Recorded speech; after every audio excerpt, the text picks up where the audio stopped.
Hindi ako gumamit ng masking tape, scotch tape, packaging tape, duct tape. Hindi rin ako gumamit ng Modest, Charmy, Sisters, or Whisper with Wings. Ang tanging lang meron ako ay garter at bikini brief. At ayun, ipit-ipit, tali-tali, at ayun, nawala na siya. At masakit siya.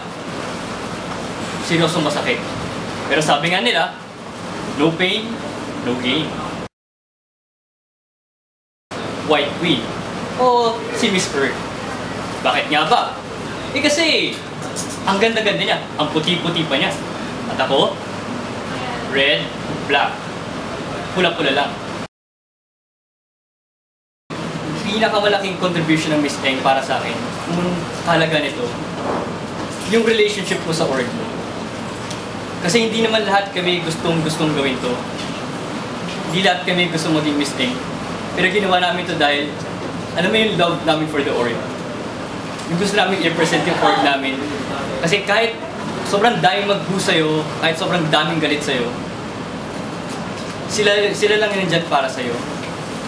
And so to my org, IE Club, alam ko hindi nyo pinapabayaan. And sa bawat palakpak at bawat hiyaw nyo, sobrang nagpapasalamat ako sa inyo. And I know in IE Club, there's love in this club.